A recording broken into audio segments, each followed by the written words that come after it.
Nous recevons El Hadj Nji Fakwe Ibrahim, qui est le troisième adjoint au maire de la commune d'arrondissement de Douala 4e. On est à Bonabéry, Ouais. voilà, cette cité industrielle qui est au cœur justement de la capitale économique camerounaise. Vous participez à ces travaux sur la transparence et on se demande quel est déjà l'état même de la gouvernance en termes de normes et en termes de procédés au sein de votre commune avant que vous ne suiviez ces travaux. Donc, je vous remercie et je voudrais également remercier ONECA pour avoir sollicité, n'est-ce pas, la commune d'arrondissement de Douala 4e, n'est-ce pas, pour assister à ce 10e congrès. Bon, je suis là, comme je vous l'ai dit, je suis El Hadj Fakwe Ibrahim, représentant du maire de Douala 4e et moi-même, je suis troisième adjoint au maire. L'état de notre mairie est à présent, vous savez, nous sommes de la nouvelle mandature. Nous l'avons pris en 2020 et on est en 2021. Mais entre-temps, on avait déjà fait un atelier avec Monsieur le ministre des Finances lui-même, Monsieur Paul Motazé. C'était à Bonanjo, à Sawa-Novotel. Ministre camerounais des Finances. Oui, ministre des Finances. Donc on a parlé entre autres, il avait parlé entre autres comment on appelle, de la caisse unique du Trésor. J'ai entendu parler de ça ici avec Madame la représentante du ministre des Finances. Elle a parlé de la CU, caisse unique du Trésor. Et nous, à Bonabéry, quand vous parlez de la transparence, vous savez, mon maire, c'est un docteur, c'est déjà un gestionnaire. Donc, il sait ce que c'est que la transparence. Il sait ce que c'est que la transparence. Et chez nous, pour l'instant, on n'a pas encore ce problème-là. Mais tout à l'heure, j'ai suivi que le ONECA était passé ou alors avait invité les représentants des 10 régions. Mais à ma connaissance, je ne sais pas, peut-être que c'est le maire principal qui était allé. Mais à ma connaissance, nous n'avons pas été invités à cette réunion-là. Ou alors ils ne sont pas passés chez nous pour, n'est-ce pas, faire ce contrôle-là, faire ces échanges-là avec nos différents services financiers. Je suis là, par exemple, avec Madame le chef de service financier, Madame Bapté. C'est avec elle que je suis venu. Mais sinon, la transparence chez nous, c'est des rigueurs. Hein. Alors, vous dites que vous parlez justement de ce rapport de l'ONECA. Ils ont dit qu'ils avaient travaillé avec des communes pilotes. Ouais. Justement, ce n'étaient pas toutes les communes, justement, de toutes les 10, de toutes les 10 régions du Cameroun. C'était des communes pilotes qu'ils ont donc étudiées pour pouvoir arriver à ces conclusions-là sur la qualité, justement, de la gouvernance. Vous vous rassurez que dans votre commune, tout va bien, vous respectez les standards qui sont édictés, notamment, enfin, qui sont dans la loi, et qui sont et autres grandes orientations justement que vous apportent parfois certaines institutions. Alors, dans ce cas, on a un peu envie de savoir pourquoi est-ce que vous vous êtes alors senti aussi impliqué. Mais comment? Nous sommes une commune. On ne peut pas se mettre à l'écart. Nous sommes une commune comme les autres. Et c'est pour ça que quand j'ai suivi les résultats qu'on a donnés là à la fin, je me suis dit que c'est intéressant. Ce travail, c'était bien fait. C'était un bon travail qu'a fait, n'est-ce pas, ONECA dans les communes d'arrondissement. C'était très bien. Je souhaiterais qu'un jour qu'ils viennent. Et là, je suis en train d'aller à un des ateliers, là, à l'atelier 3, je crois. Et là, je m'apprête à poser la question de savoir comment ma commune peut faire pour approcher ONECA. Quelle est la procédure? Parce que nous ne voudrions pas, n'est-ce pas, tomber demain dans le pied de la malversation ou de la mauvaise gestion. Vous voyez? Donc, c'est ça que je m'apprêtais, n'est-ce pas, à poser comme question. Bon, là, dehors, je ne pouvais pas parce que ce n'était pas le moment. Mais là, je vais le faire tout à l'heure à l'atelier 3. C'est pour ça que j'ai choisi l'atelier 3 qui est l'information sur la gestion de la comptabilité publique, tout ça. Et puis, voilà. Donc, nous, on essaie, mon maire essaye de tout faire pour éviter la malgouvernance. Ça, c'est clair. On essaye, on fait des efforts. C'est vrai qu'on ne connaît pas grand-chose. Nous venons d'arriver. C'est pour ça que je voudrais solliciter vraiment l'appui de Oneka, l'accompagnement de Oneka dans notre commune, vraiment, qu'elle vienne là-bas. Comme d'ailleurs, entre autres, vous avez suivi, on a dit que normalement, désormais, les receveurs vont être contrôlés. Ils vont être contrôlés désormais. Donc, nous ne souhaitons pas que ça arrive. Vous savez, entre le maire et le receveur, les deux vont de pair. Ils doivent s'entendre. Le receveur municipal et le maire, ils doivent s'entendre. Ça, c'est clair. Pour que les choses aillent dans l'ordre, que les choses aillent bien, les deux doivent s'entendre. Et c'est ce qui se passe chez nous aujourd'hui, avec le maire et madame le receveur. C'est une dame. Tout se passe pour le moment bien. Bon, maintenant, comme avec nous, on peut voir ça avec l'œil de profane.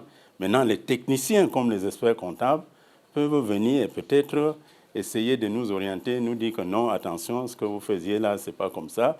Et puis, on essaye, ils nous mettent un certain garde-fou pour qu'on ne tombe pas dans la malgouvernance. Alors, justement, pour davantage accompagner les collectivités territoriales décentralisées, on voit que l'ODK aujourd'hui promeut la fonction de commissaire à la gouvernance comme étant un accompagnement de première main aux décideurs locaux. Est-ce que dans votre commune, vous serez tenté par une telle approche, c'est-à-dire recruter quelqu'un qui veille, qui vous questionne au quotidien et qui censure au quotidien justement la qualité de votre gouvernance? Oui, nous aimerions.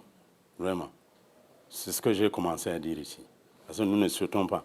Nous sommes là, les populations nous ont élus. Nous sommes là pour les populations. Nous sommes là pour les populations. Et il est hors de question qu'étant là pour les populations, qu'on commence à faire des trucs qui sont, au lieu de faire tout et tout pour, n'est-ce pas, satisfaire les populations. Les mettre dans les bonnes conditions de vie. C'est ça notre axe central premier et c'est ça qui est l'axe central également pour son Excellence, M. Paul Biya. C'est les conditions de vie des populations. C'est ça. Nous avons par exemple aujourd'hui à Douala 4e, parce que nous avons plusieurs phénomènes à Douala 4e qui font que on va solliciter les ONG et tout ça. Ils sont là en ce moment. On a le phénomène des inondations à Douala 4e. Parce que Douala 4e est sur une île. Qu'il pleuve ou qu'il ne pleuve pas, avec la montée de la marée, il y a des fois des inondations. Maintenant, avec les pluies, vous avez suivi au mois d'août de 2020 ce qui s'était passé à Bonaveri, à Douala 4e. L'eau était rentrée dans toutes les maisons. Et maintenant, à côté de ce phénomène de pluie-là, d'inondation, il y a les déplacés internes, les PDI. Vous savez, l'arrondissement de Douala 4e est l'arrondissement qui accueille le plus les déplacés internes. En parlant des déplacés, des crises dans les régions du nord-ouest et du sud-ouest Cameroun. Du nord-ouest et du sud-ouest. Nous sommes actuellement entre 16 000 et 18 000 déplacés internes à Douala 4e. Et on essaie donc de tout faire. Il faut qu'ils soient logés. Peut-être que vous avez vu que le chef de l'État, après les grandes pluies de 2020, au mois d'août, le chef de l'État avait envoyé un don, un important don. Les matelas, les couvertures et tout ça, les savons, les seaux, beaucoup de choses. Et les détergents, comme on était déjà en période de pandémie, on a distribué ça aux populations. Et ça a touché beaucoup plus les PDI. C'est ce que nous essayons de faire maintenant. Le maire se bat, et il fait coudre les masques, il distribue les détergents, il distribue... Et puis la sensibilisation et tout ça. Donc on a beaucoup de phénomènes à Douala 4e en ce moment. Bon, Dieu merci. Il y a le président de la République a une oreille attentive parce qu'il ne cesse pas d'envoyer, de faire venir, n'est-ce pas, les agences onusiennes à Douala 4e pour essayer, n'est-ce pas, d'étudier, voir comment faire pour apporter de l'aide à ces déplacés internes. Et à côté des déplacés internes, il y a les personnes vulnérables vivant avec un handicap.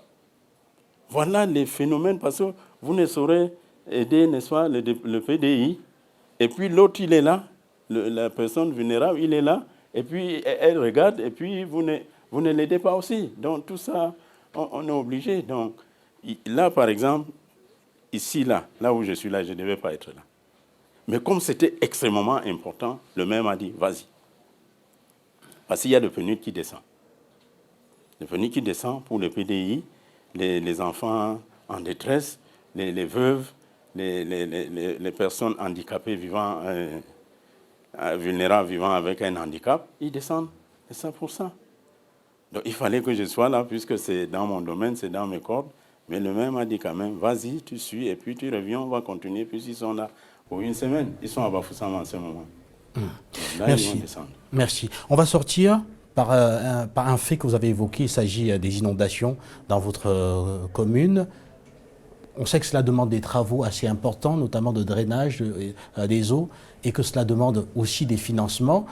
Alors, la transparence, on l'a suivi tout à l'heure, vise également à vous permettre d'avoir accès au crédit qui vous permet de financer vos projets. Est-ce que vous voyez justement cette transparence-là ainsi? Est-ce que vous êtes prêt aujourd'hui, par exemple, si tous les mécanismes étaient mis en place garantissant justement la qualité de votre gestion, est-ce que vous êtes prêt à vous faire accompagner financièrement dans des projets? Nous sommes prêts. Nous sommes prêts à nous faire accompagner. Sous forme de crédit remboursable. Bon, maintenant, déjà, je vous ai parlé des pluies du mois d'août.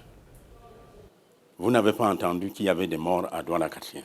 Pourquoi? Parce que le maire de Douala-4e, le docteur Mobimpa Edouard Hervé, avait, conjointement avec le maire de la ville, envoyé un excavateur qui a curé les drains au mois de juin. On a curé les drains au mois de juin. Moi, j'étais présent, j'étais sur le terrain. C'est nous qui avons fait ces travaux. N'eût été ce curage-là, je vous assure, on aurait ramassé des morts à Bonabéry. Donc, on avait curé les drains. Cette année encore, le maire de la ville, avec le maire de Douala-4e, ont envoyé encore des engins pour curer les drains, pour éviter les fortes pluies qui commencent déjà à arriver. Donc, nous sommes prêts. Nous sommes prêts. On avait parlé avec PNUD, avec M. Alassane Ba, après la distribution, n'est-ce pas, du matériel d'équipement, n'est-ce pas, aux jeunes qui avaient monté des projets. J'ai fait le plaidoyer à M. Alassane en restreint. Dit, M. Alassane, nous on a deux phénomènes à Douala-4e. On a les déplacés internes.